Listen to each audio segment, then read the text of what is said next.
Okay, today instead of doing a home improvement project, I'm going to do more of a kitchen project and make something I like to call spiced pecans.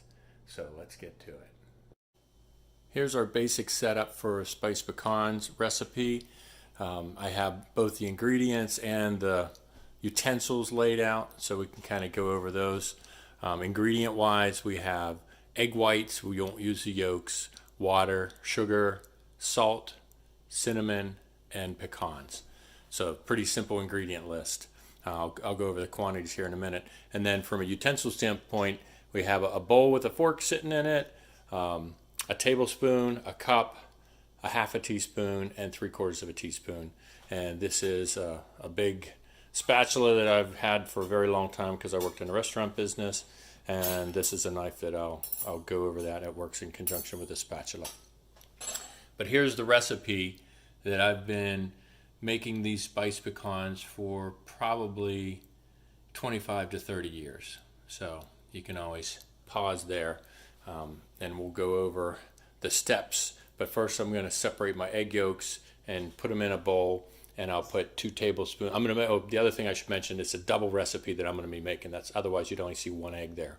So I have a 2-pound bag of pecans, and so that doubles everything that was on this list here. So I'll need 2 eggs. So I'll put 2 egg whites and 2 tablespoons of water in here, and I'll show you the next step for combining those together with that fork. Okay, so now you see that I have a Pyrex with the yolks. One of them broke, but as long as you don't get it in with the egg white, you'll be fine. So we'll set that aside. You can put that in with your scrambled eggs, use it in some other recipe that you only need yolks because we won't need them here. And then, we just have the egg whites and the water in here. And basically what you're going to do is almost like scrambled eggs. You're going to scramble these, but make it frothy. And then you'll immediately put your 2 cups of sugar in. So I'll kind of time lapse this part so you can see at the point where I'll stop. You don't want it to get too stiff, but you don't want it to be too runny either. And then I'll put 2 cups of sugar in here and mix it up. Oh, and I should have mentioned that you use a silicone spatula too, so that's one of the utensils as well.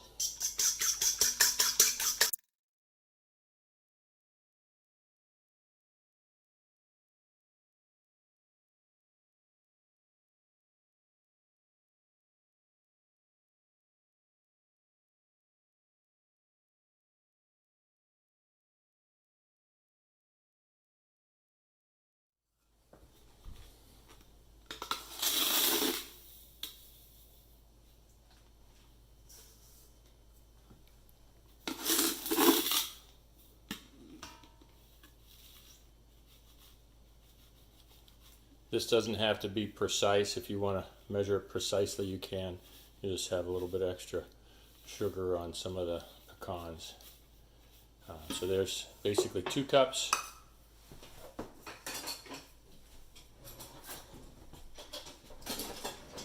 And you want to grab a rubber spatula, just start mixing that around pretty quickly so you can incorporate all that sugar into that froth. And it kind of makes this slurry.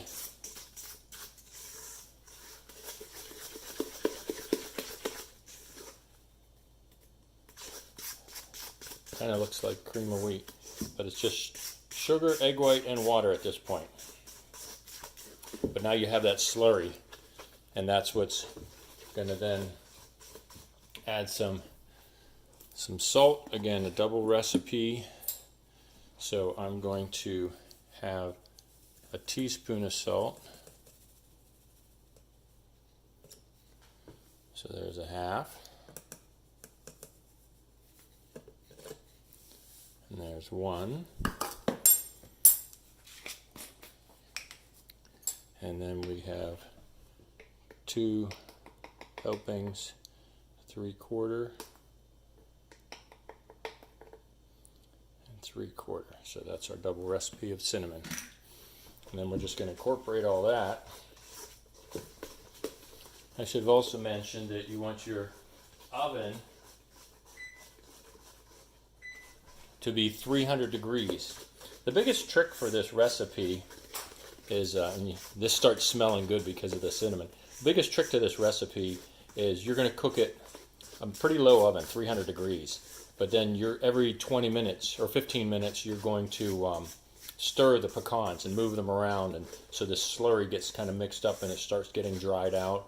Your pecans get a little bit crustier with this kind of sugar cinnamon mixture that gets kind of baked in and on it, and it has a really good smell for the holidays, and it also tastes really good. We give these out as gifts, whether you want to give them to school teachers or co-workers or church friends.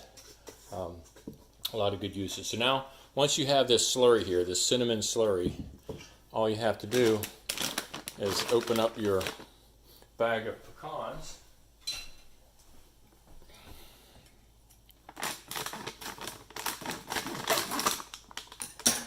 Just cut the top off. Dump them all in.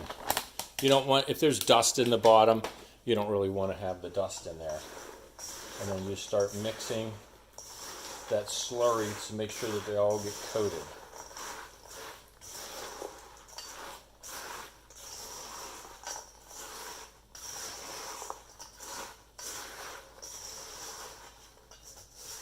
There's not a time sensitivity aspect to this, where you're just coating all of the pecans as well as you can. This stuff doesn't really break down. Maybe if it was really hot it would be. So then once you have these all coated the way you want, you're going to put them on a tray, and I actually like to use, I don't like them to get too crowded because when you're mixing every 15 minutes, it makes it a little more difficult. So what I'll do is I get these large cookie sheets. So you can see this is, I think it's maybe 12 by 17. It's like a half sheet tray. And I actually have 3 here, because what I'll do is I'll put 2 side by side,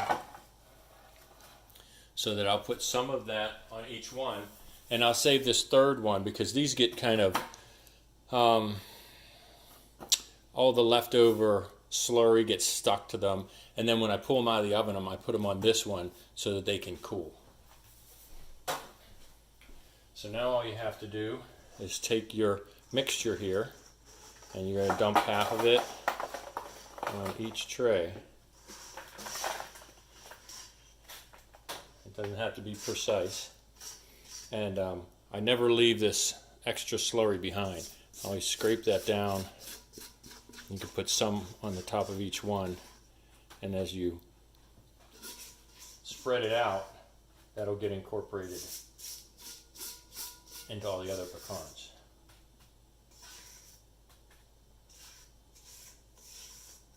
Alright, so now you just want to kind of push these around a little bit, spread them out. They don't have to be perfectly lined up.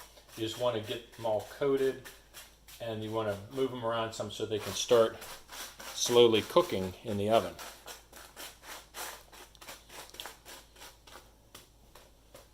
So that's good. That's all it took. That was about five minutes or less to go through that process. And like I said, we'll put these in the oven at 300 degrees, and we'll set a timer for 15 minutes, and I'll come back and I'll show you what we do at the 15-minute mark, and it's going to involve this spatula and this knife and some oven mitts, just moving them around. Okay, now's our 15-minute timer. Now you'll see, Alexa, dismiss timer. You'll see I put a cutting board, a big wooden piece of cutting board here, and that's going to help me because when I take these out, and again, these are on 2 different shelves. I'll show you that in a minute. They don't really look much different. You don't see as much liquidy. So I use this big spatula to kind of move things around, get to the edge, scrape it kind of all into a pile again, and then I kind of shake it and move it around, because you're just rolling them around, dispersing them. And then here's what the knife is for. You take all of that stuff, because this gets kind of hard pretty quick, and you want it to stay warm and keep coating those pecans. So that's the first tray. And I like to switch the position. So I have 3 racks, so I moved it in a different position. So I have one gloved hand and one ungloved hand, so I can use the, you can tell this is on the bottom shelf because it's a little bit firmer because it's closer to the heat source. But same thing, and that's one of the reasons I rotate. And then when I'm done with these, as soon as I put these back in and start my next 15 minutes, Alexa, set a timer for 15 minutes. 15 minutes, starting now. Okay, so now that's the first round is over, and that's pretty quick. And so I'll show you how I have these arranged in the oven real quick. So you see I have one going one way, one going the other, the top 2 shelves, and that keeps them even. So until the next 15 minutes, we'll stir them again. Okay, I can't remember if I fully described this because I was worried about the pecans. But the cutting board on top of here is just to protect your stove surface, because if you're sliding that metal tray around, you know, you have this big metal tray and sliding against the metal grates, you'll get a transfer. You can see this black stuff on here that'll come off of here. And then also, I think I mentioned, but I rinse these off in between with really hot water. Otherwise, that'll become kind of caked on there and really brittle. And so my timer's about to go off, so I'm actually going to, since it takes a little time, I'm going to go ahead and do this round. And you'll see that as I move these around this time, they're getting a little more stiff. You hear more crunch. Again, same process, just move them around. Sometimes they get clumped together, and I use the edge of this to kind of break them up as well. So they're starting to fill up the whole tray. This is another reason why I do partial trays, because there just gets so much on the tray. As the sugar kind of gets incorporated, they get a little more voluminous.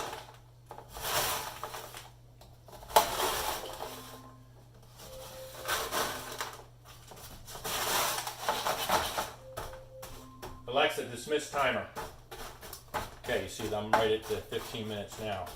So if you're kind of keeping track, you can get an early start. There's not as much to scrape off this time. It's more the dry, sugary stuff. But again, I'll rinse this off. Okay, last 15 minutes.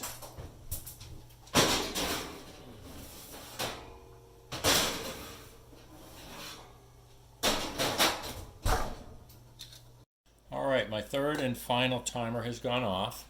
So I turned the oven off. You'll see what I have set up here is just 2 trivets with that third half sheet tray here. And what I'm going to do is pull the pecans out. Kind of do this. They usually won't stick at this point. You can just kind of move them around. But then what I'll do is set them over here, and I'll just kind of use the spatula to help get them off of this tray. Again, everything's hot, so one gloved hand,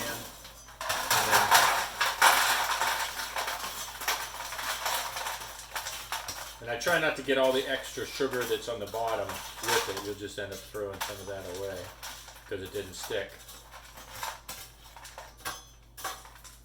And that's it for that one.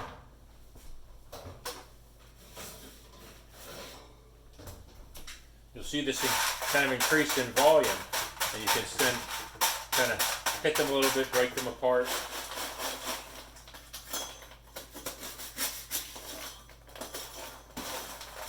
Put the second batch on top.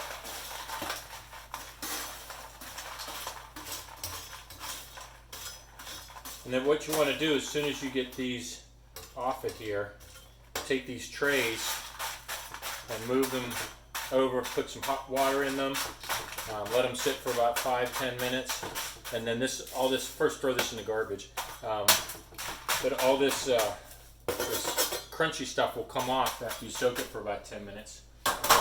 And then the other thing that I like to do, I don't like eating these right away. Some people do. They're a little bit soft. As they cool, they get a little crunchier. So you want to make sure these completely cool. Again, now is the time to kind of break up if you have doubles that you don't want doubles. There's a nice little ball that you could either leave that way or just break it up. When it's completely cooled, I think the best thing to do is put it in some type of a cookie tin, like these old butter cookie containers. So it's kind of sealed but not airtight, and they'll stay good for about 2 to 3 weeks. Again, fresher the better, but they certainly don't go bad, and they'll start getting a little soft if you have them too long. But that's it. I hope you enjoy. Make it a family tradition of your own.